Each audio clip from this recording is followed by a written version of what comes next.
بسم الله الرحمن الرحيم. الحمد لله الذي أنزل على عبده الكتاب ولم يجعل له عوجا قيما لينذر بأسا شديدا من لدنه ويبشر المؤمنين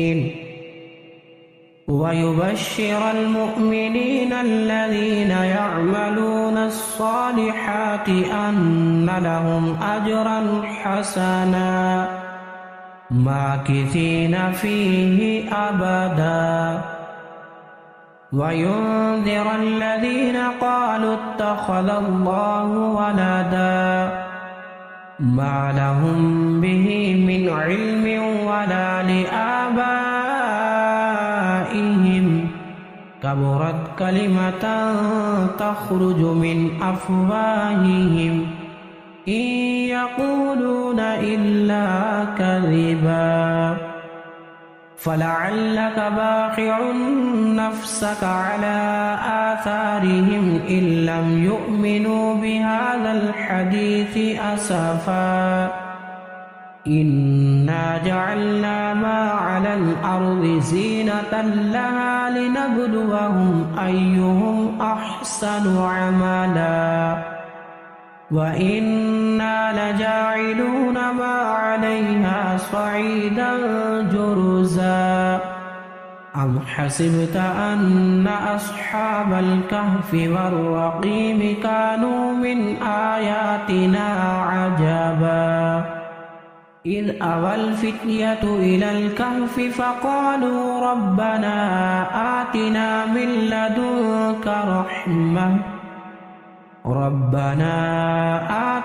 من لدنك رحمة وهيئ لنا من أمرنا رشدا فضربنا على آذانهم في الكهف سنين عددا ثم بعثناهم لنعلم أي الحزبين أحصى بما لبثوا أمدا نحن نقص عليك نبأهم بالحق إنهم فتية آمنوا بربهم وزدناهم هدى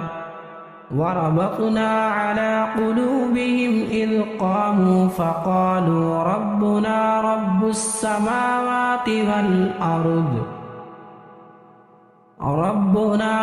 السماوات والأرض لن ندعو من دونه إلها لقد قلنا إذا شططا هؤلاء قومنا اتخذوا من دونه آلهة لولا يأتون عليهم بسلطان بين فمن أظلم ممن افترى على الله كذبا وإذ اعتزلتموهم وما يعبدون إلا الله فأووا إلى الكهف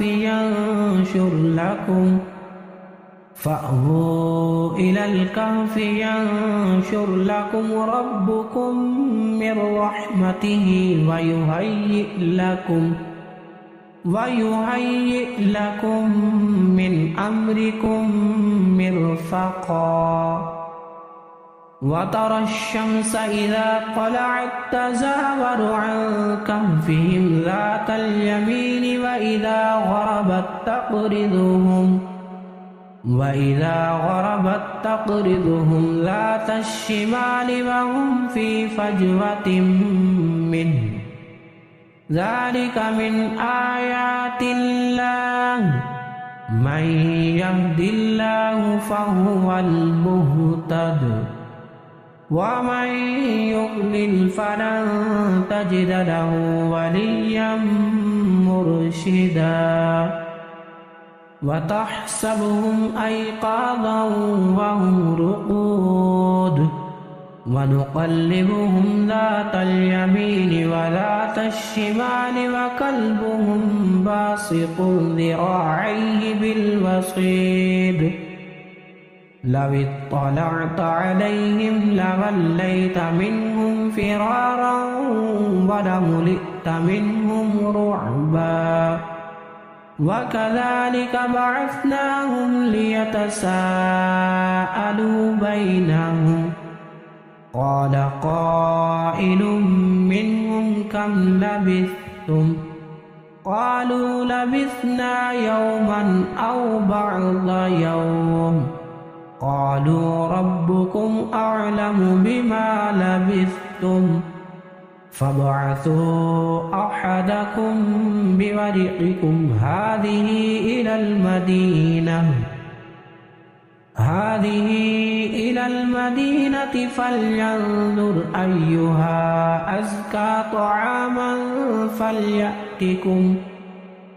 أزكى طعاما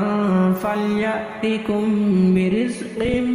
منه وليتلطف ولا يشعرن بكم أحدا إنهم إن يظهروا عليكم يرجموكم أو يعيدوكم في ملتهم ولن تفلحوا إذا أبدا وكذلك أعثرنا عليهم ليعلموا أن وعد الله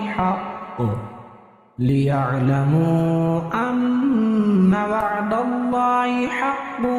وأن الساعة لا ريب فيها إذ يتنازعون بينهم أمرهم فقالوا ابنوا عليهم بنيانا ربهم أعلم بهم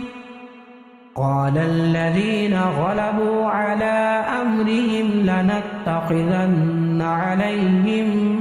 مسجدا سيقولون ثلاثة رابعهم كلبهم ويقولون خمسة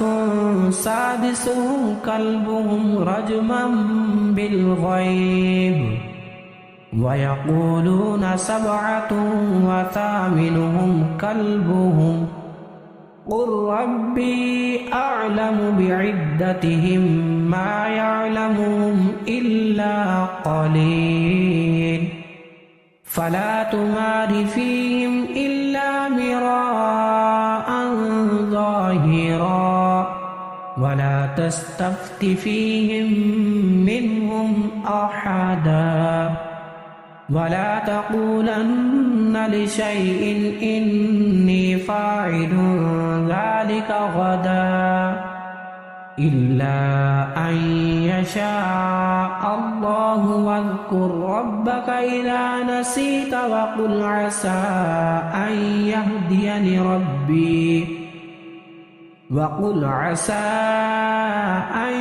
يهديني ربي لأقرب من هذا رشدا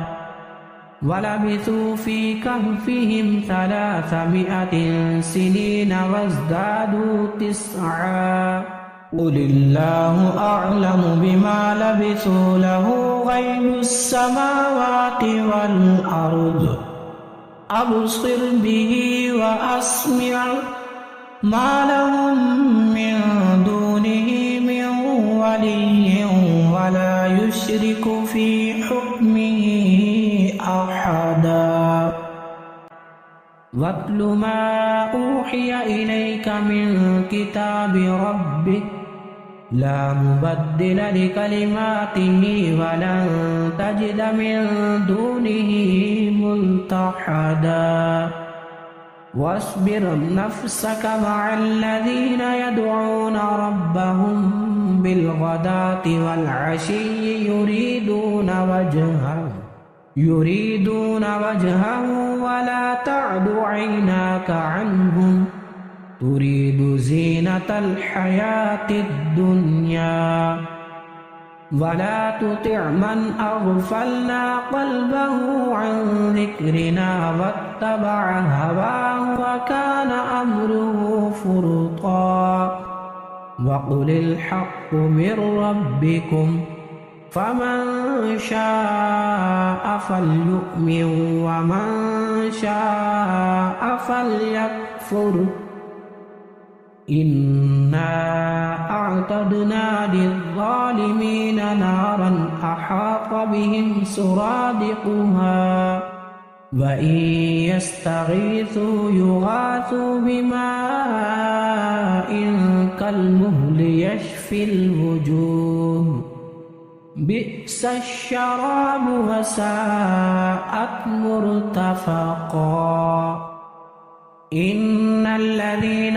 آمنوا وعملوا الصالحات إنا لا نضيع أجر من أحسن عملا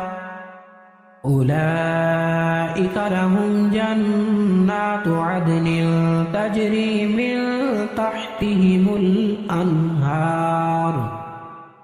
تجري من تحتهم الأنهار يحلون فيها من أساور من ذهب ويلبسون ثيابا خضرا من سندس واستبرق متكئين فيها على الأرائك نعم الثواب وحسنت مرتفقا واضرب لهم مثلا الرجلين جعلنا لأحدهما جنتين من أعناب وحففناهما بنخل وجعلنا بينهما زرعا كلتا الجنتين آتت أكلها ولم تظلم منه شيئا وفجرنا خلالهما نهرا وكان له ثمر فقال لصاحبه وهو يحاوره أنا أكثر منك مالا وأعز نفرا ودخل جنته وهو ظالم لنفسه قال ما أظن أن تبيد هذه أبدا وما أظن الساعة قائمة ولئن رددت إلى ربي لأجدن خيرا منها منقلبا قال له صاحبه وهو يحاوره أكفرت بالذي خلقك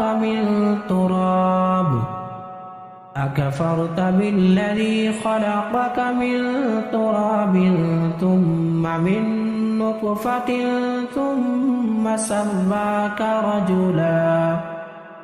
لكن هو الله ربي ولا أشرك بربي أحدا ولولا إذ دخلت جنتك قلت ما شاء الله لا قوة إلا بالله إن ترني أنا أقل منك مالا وولدا فعسى ربي أن يؤتيني خيرا من جنتك ويرسل عليها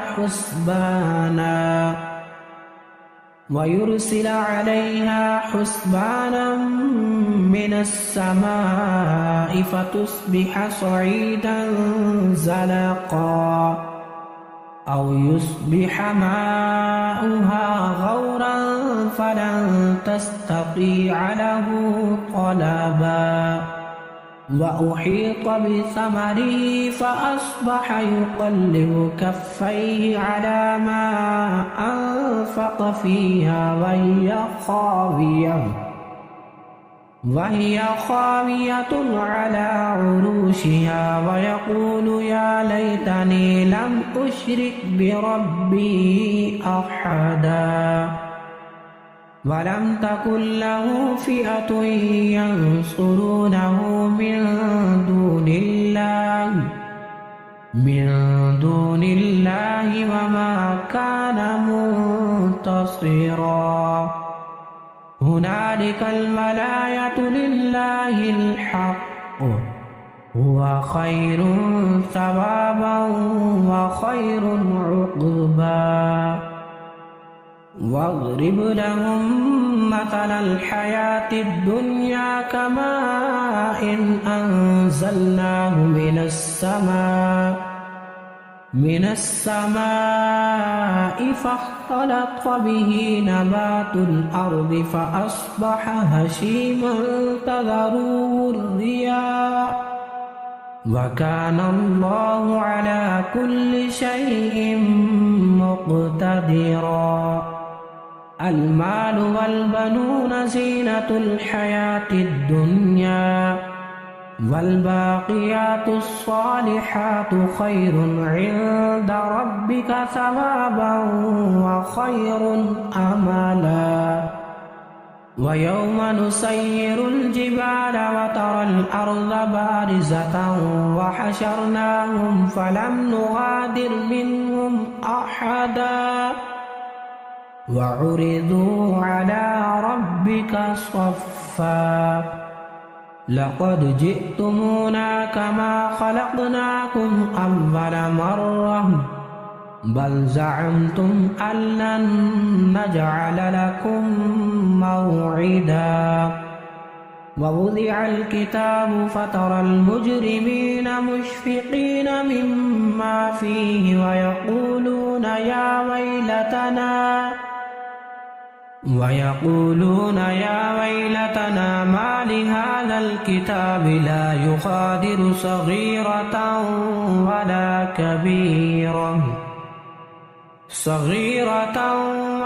كبيرة إلا أحصاها ووجدوا ما عملوا حاضرا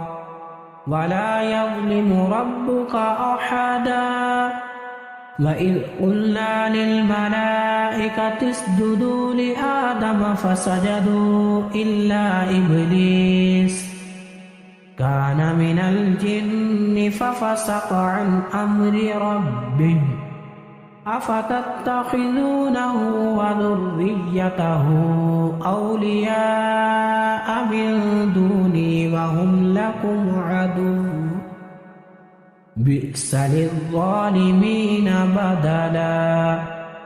ما أشهدتم خلق السماوات والأرض ولا خلق أنفسهم وما كنت متخذ المضلين عضدا ويوم يقول نادوا شركائي الذين زعمتم فدعوهم فلم يستجيبوا لهم وجعلنا بينهم موبقا ورأى المجرمون النار فظنوا أنهم مواقعوها ولم يجدوا عنها مصرفا ولقد صرفنا في هذا القرآن للناس من كل مثل وكان الإنسان أكثر شيء جدلا وما منع الناس أن يؤمنوا إذ جاءهم الهدى ويستغفروا ربهم إلا أن تأتيهم سنة الأولين أو يأتيهم العذاب قبلا وما نرسل المرسلين إلا مبشرين ومنذرين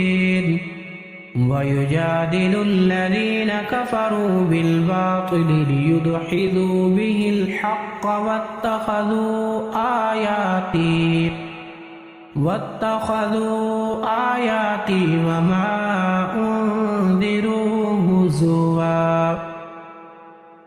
ومن أظلم ممن ذكر بآيات ربه فأعرض عنها ونسي ما قدمت يداه إنا جعلنا على قلوبهم أكنة أن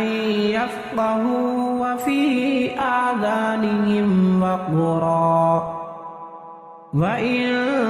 تدعوهم إلى الهدى فلن يهتدوا إذا أبدا وربك الغفور ذو الرحمة لو يؤاخذهم بما كسبوا لعجل لهم العذاب بل لهم موعد لن يجدوا من دونه موئلا وتلك القرى أهلكناهم لما ظلموا وجعلنا لمهلكهم موعدا وإذ قال موسى لفتاه لا أبرح حتى أبلغ مجمع البحرين أو أمضي حقبا فلما بلغا مجمع بينهما نسيا حوتهما فاتخذ سبيله في البحر سربا فلما جاوزا قال لفتاه آتنا غداءنا لقد لقينا من سفرنا هذا نصبا قال أرأيت إذ أوينا إلى الصخرة فإني نسيت الحوت وما أنسانيه إلا الشيطان أن أذكره واتخذ سبيله في البحر عجبا قال ذلك ما كنا نبغي فارتدا على آثارهما قصصا فوجدا عبدا من عبادنا آتيناه رحمة من عندنا وعلمناه من لدنا علما قال له موسى هل أتبعك على أن تعلمني مما علمت رشدا قال إنك لن تستطيع معي صبرا وكيف تصبر على ما لم تحط به خبرا قال ستجدني إن شاء الله صابرا ولا أعصي لك أمرا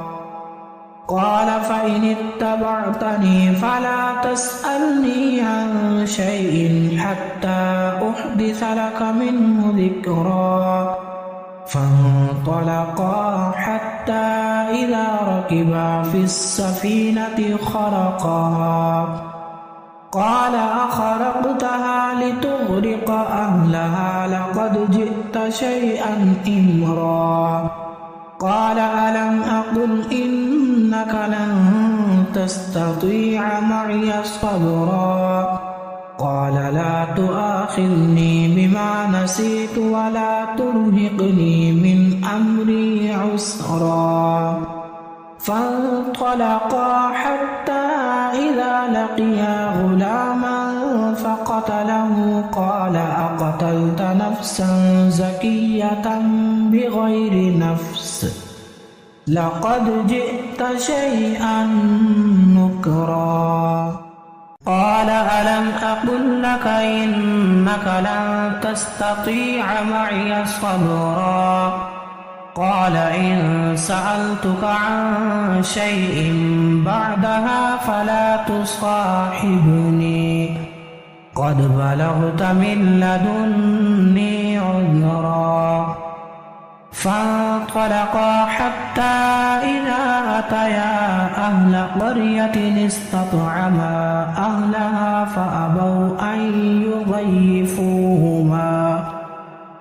فأبوا أن يضيفوهما فوجدا فيها جدارا يريد أن ينقض فأقامه قال لو شئت لاتخذت عليه أجرا قال هذا فراق بيني وبينك سأنبئك بتأويل ما لم تستطع عليه صبرا أما السفينة فكانت لمساكين يعملون في البحر فأردت أن أعيبها وكان وراءهم ملك يأخذ كل سفينة غصبا وأما الغلام فكان أبواه مؤمنين فخشينا أن يرهقهما طغيانا وكفرا فأردنا أن يبدلهما ربهما خيرا منه زكاة وأقرب رحما وأما الجدار فكان لغلامين يتيمين في المدينة وكان تحته كنز لهما وكان أبوهما صالحا فأراد ربك أن يبلغا أشدهما ويستخرجا كنزهما رحمة من ربك وما فعلته عن أمري ذلك تأويل ما لم تستطع عليه صبرا ويسألونك عن ذي القرنين قل سأتلو عليكم منه ذكرا إنا مكنا له في الأرض وآتيناه من كل شيء سببا فأتبع سببا حتى إذا بلغ مغرب الشمس وجدها تغرب في عين حمئة ووجد عندها قوما قلنا يا ذا القرنين إما أن تعذب وإما أن تتخذ فيهم حسنا قال أما من ظلم فسوف نعذبه ثم يرد إلى ربه فيعذبه عذابا نكرا وأما من آمن وعمل صالحا فله جزاء الحسنى وسنقول له من أمرنا يسرا ثم أتبع سببا حتى إذا بلغ مطلع الشمس وجدها تطلع على قوم لم نجعل لهم من دونها سترا كذلك وقد أحطنا بما لديه خبرا ثم أتبع سببا حتى إذا بلغ بين السدين وجد من دونهما قوما لا يكادون يفقهون قولا قالوا يا ذا القرنين إن يأجوج ومأجوج مفسدون في الأرض فهل نجعل لك خرجا على أن تجعل بيننا وبينهم سدا قال ما مكني فيه ربي خير فأعينوني بقوة أجعل بينكم وبينهم ردما آتوني زبر الحديد حتى إذا ساوى بين الصدفين قال انفخوا حتى إذا جعله نارا قال آتوني أفرغ عليه قطرا فما استطاعوا أن يظهروا وما استطاعوا له نقبا قال هذا رحمة من ربي فإذا جاء وعد ربي جعله دكا وكان وعد ربي حقا وتركنا بعضهم يومئذ يموج في بعض ونفخ في الصور فجمعناهم جمعا وعرضنا جهنم يومئذ للكافرين عرضا الذين كانت أعينهم في غطاء عن ذكري وكانوا لا يستطيعون سمعا أفحسب الذين كفروا أن يتخذوا عبادي من دوني أولياء إنا أعتدنا جهنم للكافرين نزلا قل هل ننبئكم بالأخسرين أعمالا الذين ضل سعيهم في الحياة الدنيا وهم يحسبون أنهم يحسنون صنعا أولئك الذين كفروا بآيات ربهم ولقائه فحبطت أعمالهم فلا نقيم لهم يوم القيامة وزنا ذلك جزاؤهم جهنم بما كفروا واتخذوا آياتي ورسلي هزوا إن الذين آمنوا وعملوا الصالحات كانت لهم جنات الفردوس نزلا خالدين فيها لا يبغون عنها حولا قل لو كان البحر مدادا لكلمات ربي لنفد البحر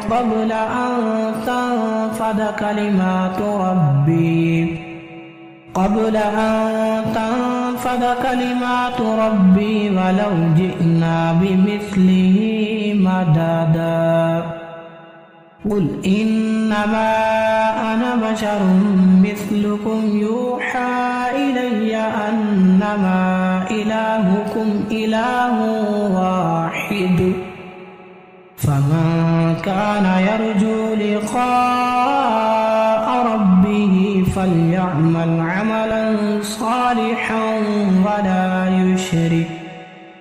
عملا صالحا ولا يشرك بعبادة ربه أحدا.